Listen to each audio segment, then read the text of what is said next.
संवाद परिचर्चा के इस नए एपिसोड में आप सबका हार्दिक अभिनंदन है। तो आइए आज की चर्चा की शुरुआत करते हैं गिरधर कविराय की कुंडलियों पर। पहली कुंडली। लाठी में गुण बहुत हैं, सदा राखिए संग, गहरी नदी नारी जहाँ, तहाँ बचावे अंग। जहाँ बचावे अंग, झपटी कुत्ता कह मारे, दुश्मन दावागीर हों तिन्हू के झाड़े। कह गिरधर कविराय सुनो हो धूड़ के बाठी, सब हथियार न छाड़ी, हाथ में लीजे लाठी। प्रस्तुत कुंडली की व्याख्या कुछ इस प्रकार है। कवि गिरधर कविराय ने उपर्युक्त कुंडली में लाठी के महत्व की ओर संकेत किया है। हमें हमेशा अपने पास लाठी रखनी चाहिए, क्योंकि संकट के समय वह हमारी सहायता करती है। गहरी नदी और नाले को पार करते समय मददगार साबित होती है। यदि कोई कुत्ता हमारे ऊपर झपट्टा मारने की कोशिश करे तो हम लाठी से अपना बचाव कर सकते हैं। जब दुश्मन अपना अधिकार दिखाकर हमें धमकाने की कोशिश करे तब लाठी के द्वारा हम अपना बचाव कर सकते हैं। अतः कवि पथिक को संकेत करते हुए कहते हैं कि हमें सभी हथियारों को त्याग कर सदैव अपने हाथ में लाठी रखनी चाहिए, क्योंकि वह हर संकट से उबरने में हमारी मदद करती है। दूसरी कुंडली। कमड़ी थोड़े दाम की, बहुते आवे काम, खासा मलमल वाफ्ता, उन पर राखे मान। उन पर राखे मान, बंद जह आड़े आवे, बकुचा बांधे मोट, राती को झाड़ी बिछावे। कह गिरधर कविराय मिलत है थोड़े दमड़ी, सब दिन राखे साथ, बड़ी मर्यादा कमड़ी। उपर्युक्त कुंडली में गिरधर कविराय ने कंबल के महत्व को प्रतिपादित करने का प्रयास किया है। कंबल बहुत ही सस्ते दामों में मिलता है, परंतु वह हमारे ओढ़ने, बिछाने आदि सभी कामों में आता है। वहीं दूसरी तरफ मलमल की रजाई देखने में तो बहुत ही सुंदर और मुलायम होती है, किंतु यात्रा करते समय उसे साथ रखने में बड़ी कठिनता महसूस होती है। कंबल को किसी भी तरह बांधकर उसकी छोटी सी गठरी बनाकर अपने पास हम रख सकते हैं और ज़रूरत पड़ने पर रात में उसे बिछाकर उस पर सो भी सकते हैं। अतः कवि कहते हैं कि भले ही कंबल की कीमत बहुत कम है, परंतु उसे साथ रखकर हम सुविधा अनुसार समय समय पर उसका प्रयोग आसानी से कर सकते हैं। तीसरी कुंडली।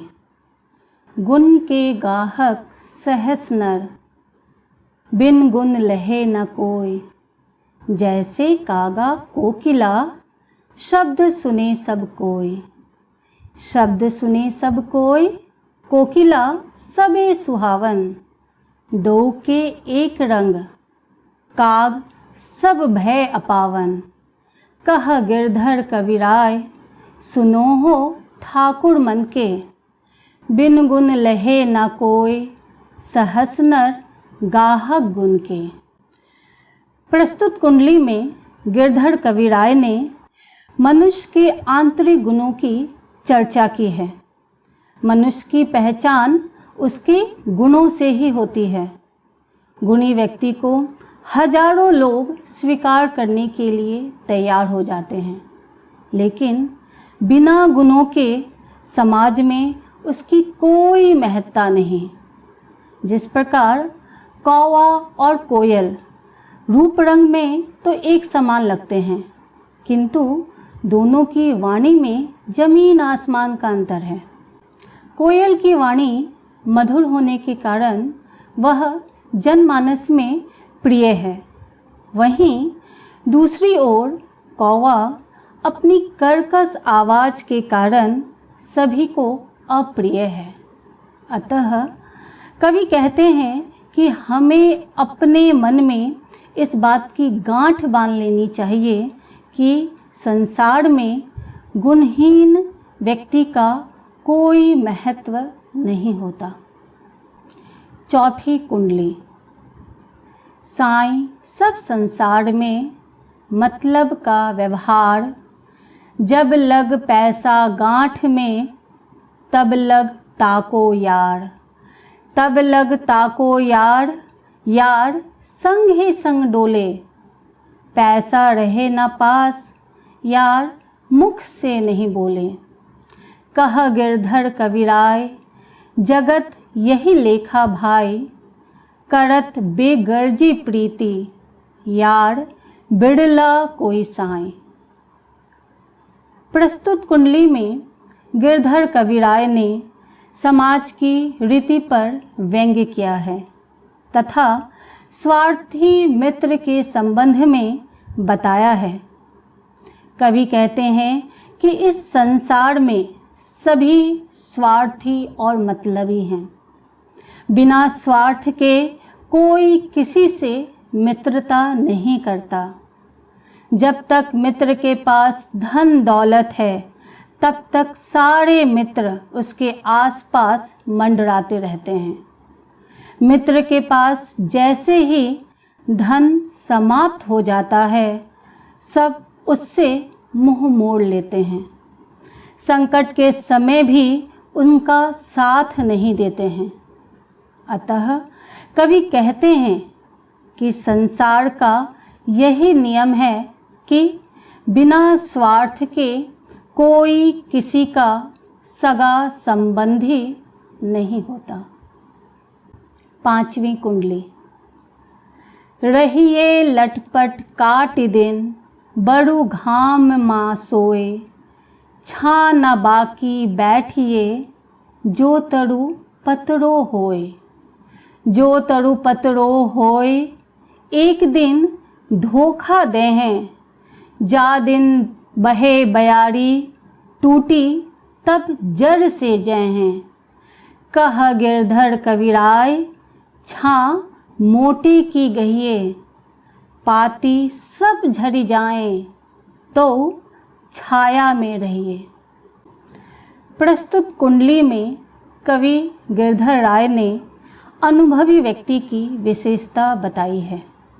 कवि के अनुसार हमें पतले पेड़ की छाया में नहीं बैठना चाहिए, क्योंकि वह आंधी तूफान के आने पर टूटकर हमारे प्राण को संकट में भी डाल सकता है।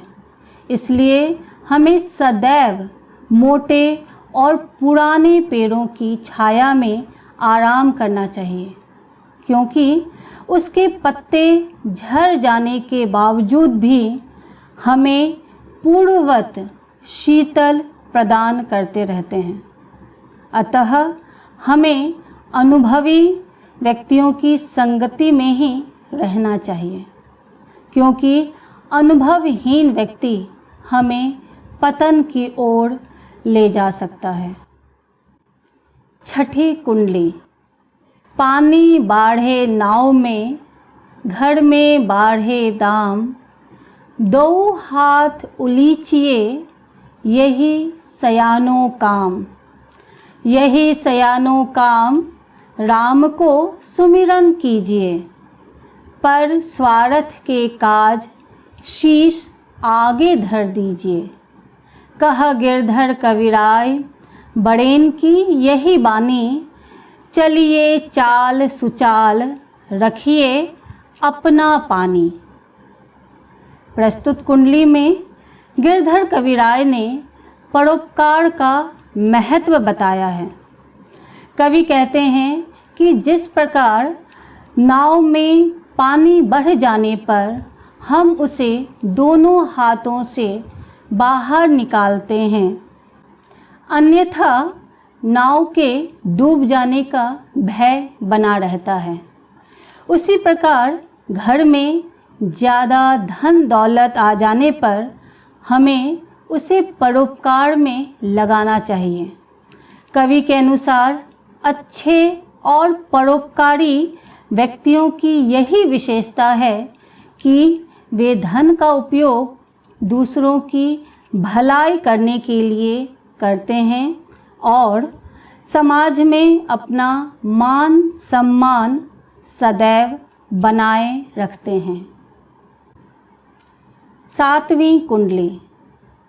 राजा के दरबार में जैसे समिया पाए, साईं तहाँ न बैठिए, जहाँ को देव उठाए।